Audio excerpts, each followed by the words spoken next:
And it is time for the second part on the video by See the Pattern. I'm not going to waste time on a preamble. If you don't know the context, then I'll give you 5 seconds to click on the link at the top to watch the first video so you can get that context.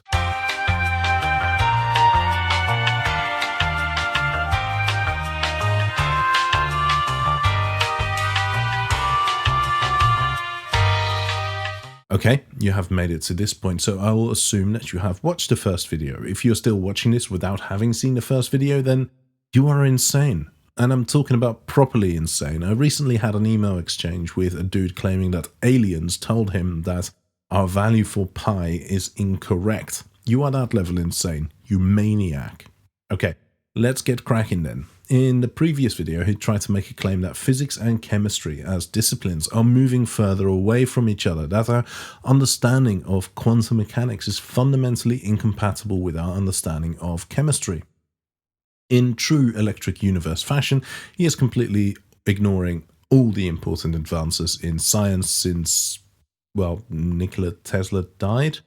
What has actually been happening in the past 50 years or so is that the lines between chemistry and physics have started becoming blurry. Chemists need a solid understanding of quantum mechanics and statistical mechanics to get a grasp of their subject. In fact, quantum chemistry is quite a big thing. However, physicists don't need an understanding of chemistry, but this is because physicists are sensible. And they have learned a long time ago that scientists should never be allowed access to dangerous chemicals. But let's go into his presentation. I will start a bit before where we left off, and yeah, have fun.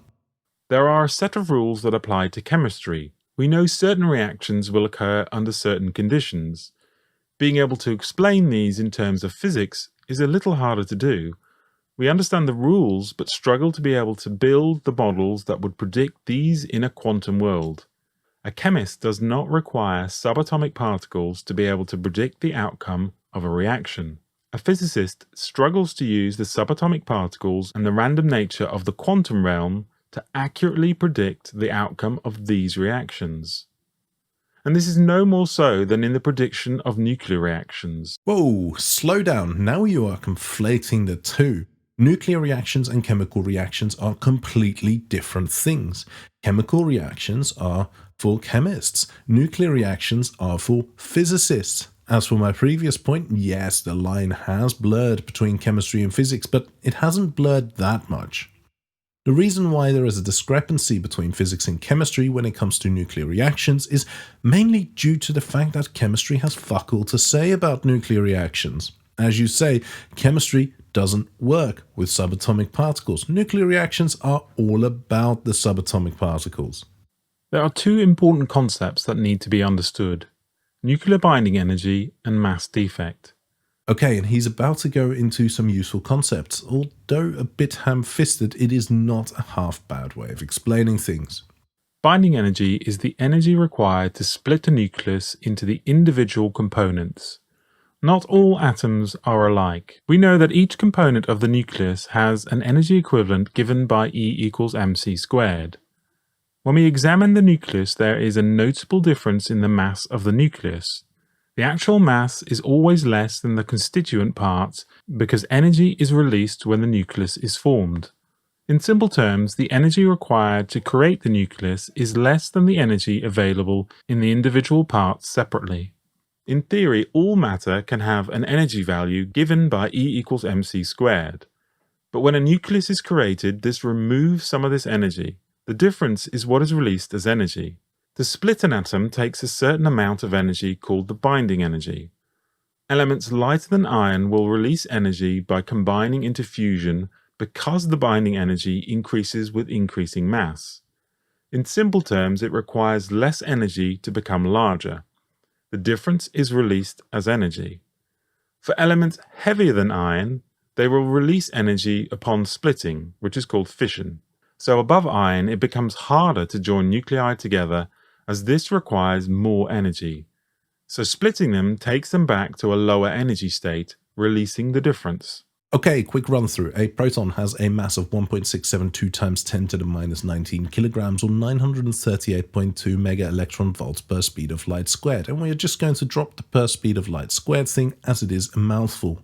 A neutron has a slightly larger mass of 1.675 times 10 to the minus 19 kilograms, or 939.5 mega electron volts. Now, we can take 2 protons and 2 neutrons, and the combined mass is 3,755 MeV. Smash them together and the resultant helium nucleus has a mass of 3,728 MeV, which is 27 MeV less, and this difference is called the mass gap, and it corresponds to the binding energy. This is the energy released during the fusion of the nuclei. As this lovely graph shows, the binding energy per nucleon increases with atomic number until you hit nickel 62, and then it starts to decrease. Yep, I just need to nip this in the bud. Iron is not the element with the highest binding energy, it is actually nickel 62, but this has a low natural abundance, so iron 56, which is far more common, is therefore touted in high school textbooks as the element with the highest binding energy per nucleon. What this means is that you can fire nucleons at nuclei smaller than nickel 62 and get more energy out than you put in, which is, I suppose, easier said than done. But this no longer holds once you get past iron, and you get less energy back than what you put in.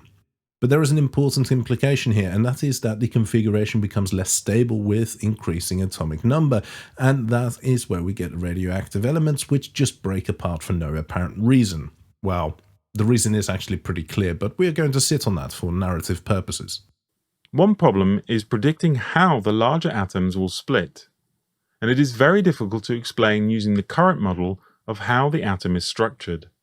Why does uranium split in the ratio that it does if the nucleus is simply a collection of neutrons and protons jumbled randomly in the center? Now, we are all familiar with radioactive decay. This can occur either as a gamma ray, a beta particle, which is an electron, or an alpha particle, which is essentially a helium nucleus. What may not be as clear is why the alpha particles are released in the first place. If the nucleus is unstable, why does it emit exactly 2 protons and 2 neutrons as a separate nucleus? Why not something larger or smaller, like a neutron or a single proton? This seems to imply that these may well be some of the building blocks of the atom itself. Here is a very good question and something interesting to explore. Now, I wouldn't take issue with this video if he didn't leave it hanging here.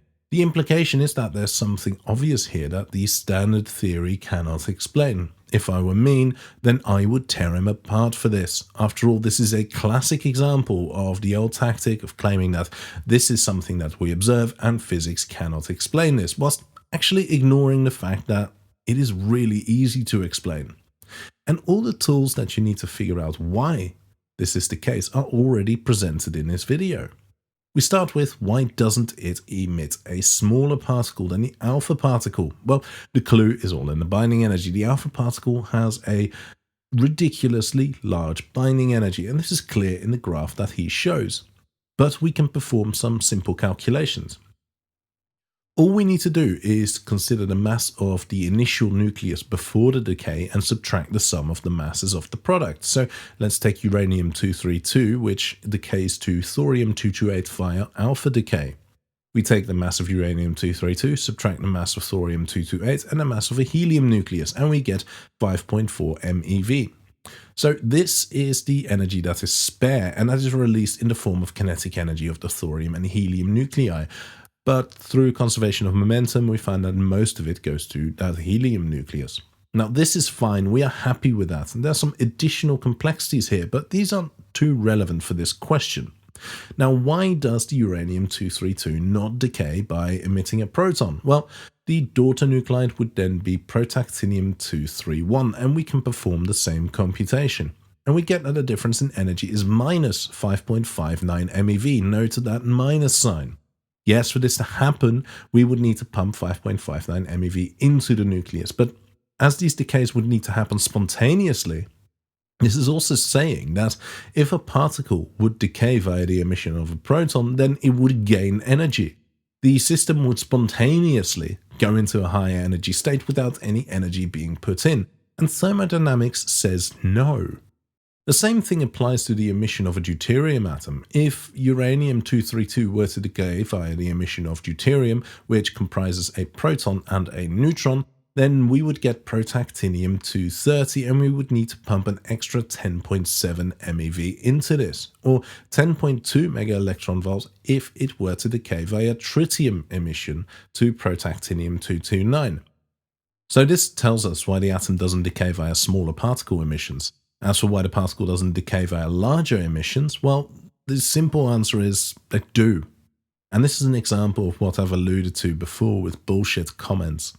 I seriously doubt that the creator of this video is lying, just that he doesn't care about the truth enough to do some simple fact checking.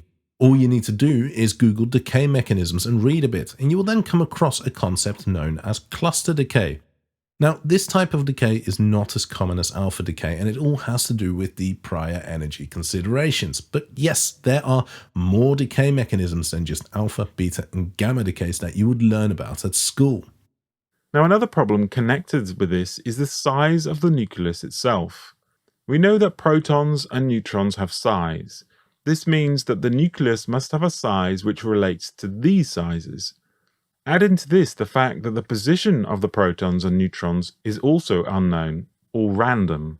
This would imply in the normal model that to emit an alpha particle, the internal protons and neutrons may have to rearrange themselves to form this prior to ejection. And this becomes even more complex when we examine uranium, as many protons and neutrons would have to magically rearrange themselves into the products. This means that there must be space within the nucleus to allow this movement. But then the question becomes, how would they know? How would they know where to move to and how to create those particular products? Again, it seems almost like magic. I mean, is there something else that controls that positioning, or is there a simpler explanation? Now, how did that object know where to go?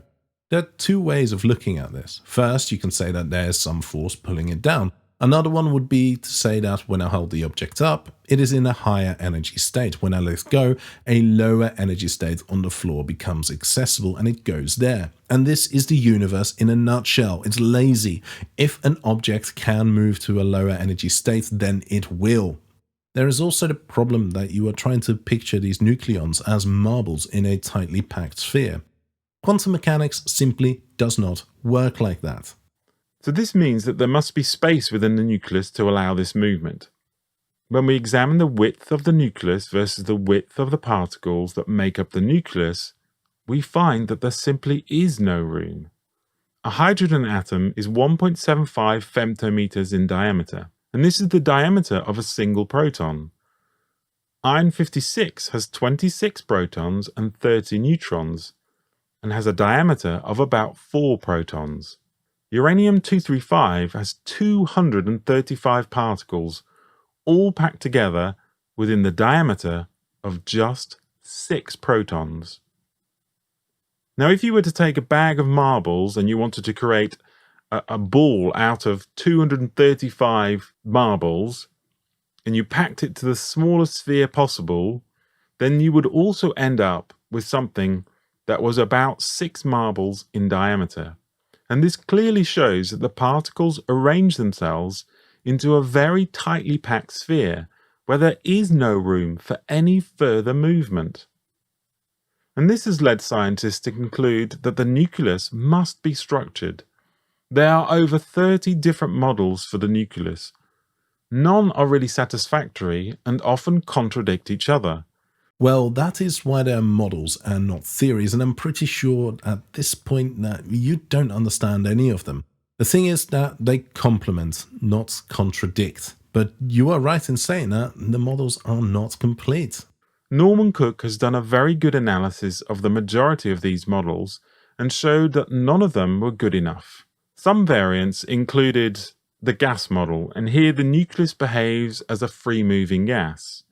The liquid drop model, here the nucleus behaves as a liquid. The shell model, here the protons and the neutrons and the electrons are arranged in shells around the nucleus.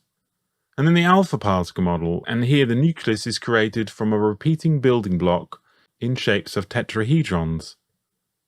Now, Norman Cook demonstrated that none of these models were capable of explaining all of the features of the nucleus. Individually, each could explain certain parts extremely well. Cook offered his own concept that the nucleus was a solid structure based on the face-centered cubic symmetry concept. Okay, cool. The Fermi gas model, liquid drop model, and the alpha particle model, they're all useful in certain cases, but don't think for a second that anyone considers them to be close to correct. Then we have the shell model, which is ridiculously successful, but it has its limitations and it becomes eye-wateringly difficult for heavier nuclei. Now, I like Norman Cook's model. I'm all about condensed matter physics, so a lattice structure is quite appealing, but the whole thing just looks like post hoc theorizing to address issues that don't exist and don't actually address the issues that do exist. In addition, it fails to account for basic observations like the spherical symmetry that we observe in some atoms and not in others. Funnily enough, this is one of the areas where the shell model also isn't great. Now, it does a good job for most atoms, but it does falter on the extremes. It still does a better job than Norman's model, and considering that Norman claims that his idea overcomes all the problems of the other models, this is quite funny. Norman Cook's book is a fun read though, and the link will be in the description. Currently, science holds that there is no underlying structure to the atom. Protons and neutrons are placed randomly, and this makes explaining some of the nuclear reactions extremely difficult, as these appear to be far from random. In recent years, there's been a large drive to try and define a more physical structure for the nucleus, but this has involved huge supercomputers crunching all the possible permutations and combinations for the internal structure. Now, there may well be a much simpler way to approach this problem. All of these models still hold on the assumption of the strong nuclear force. Please note the use of the word assumption. And the existence of a neutron. In all the current models, the protons have a positive charge, and the neutron does not have any charge at all. As they are so closely packed together, the protons will repel each other with the electromagnetic force. And this is an extremely large force. In order to stop them flying apart, they had to invent the strong nuclear force. Please note the use of the word invention, which is about 10 times stronger than the electromagnetic force, but only acts over very small distances. My only issue here is the use of the language. We didn't just invent the strong force or assumed it to be there. We took the standard approach. We observed that protons in a nuclei didn't repel each other as one would expect. We then hypothesized that this would be due to some strong force. We tested it and it all seemed to check out. What then followed is really cool because we predicted the existence of gluons as the force carrier, and then we looked for these gluons and we detected them. All science does come with an assumption though. The simplest experimental design begins with the assumption that everything you have figured out up until that point is correct. Your hypothesis is a logical conclusion of that assumption. Now, provided that your logic is sound, every time you test a hypothesis, you also test the assumption. As your assumption is that the background theory is correct, then it becomes clear that every experiment we perform is actually a test of not just a hypothesis, but also the whole theory. Take general relativity, for example. Now, the concept of curved spacetime hasn't been directly shown, but if you assume it to be correct and logically develop it, then you will arrive at certain conclusions. You would expect there to be gravitational lensing, which we observe. You would expect the frequency of a photon traveling towards the ground to be shifted, which we observe. You would expect time to pass by differently depending on your location, which we observe. You would also expect gravitational waves, which we observe.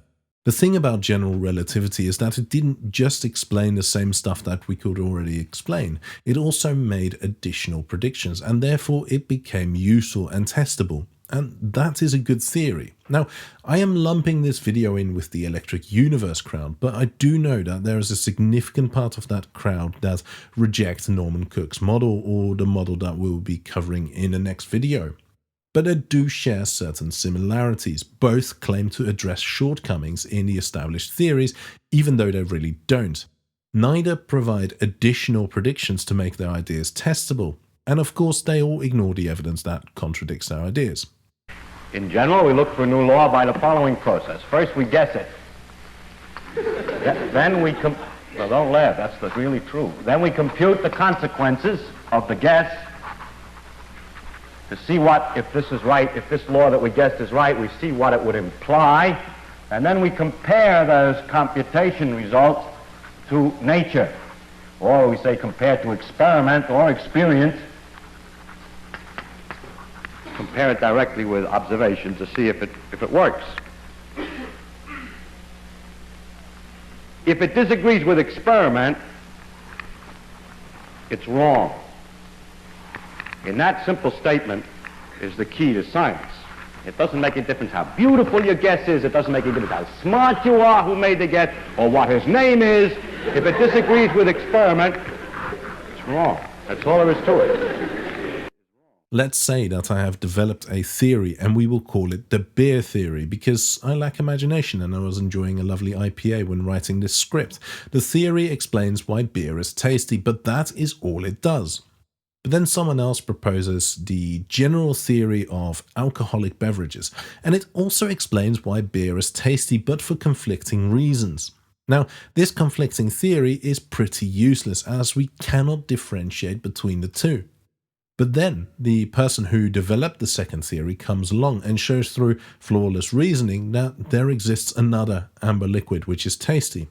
Suddenly it becomes interesting because now there is a meaningful way to test which theory is correct, because we can make this amber liquid and test it. And we know that the logic is sound, so the only thing that can be wrong with the hypothesis is the assumption that the general theory of alcoholic beverages is correct. If the test shows that it tastes like shit, then we demonstrate that the fundamental assumptions of the theory are incorrect and we dismiss it. If the amber liquid does taste good, then we know that the general theory of alcoholic beverages is a better theory than the beer theory.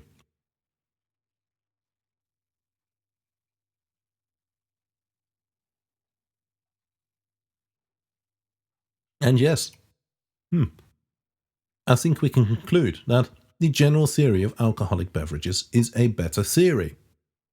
But note that we cannot show that the general theory of alcoholic beverages is correct. We can only show that it is a better theory than the beer theory. For one thing, it cannot explain the dark magic that Gary Graham used to make this amazing glass. Thank you for this, Gary. I cannot describe how happy that made me.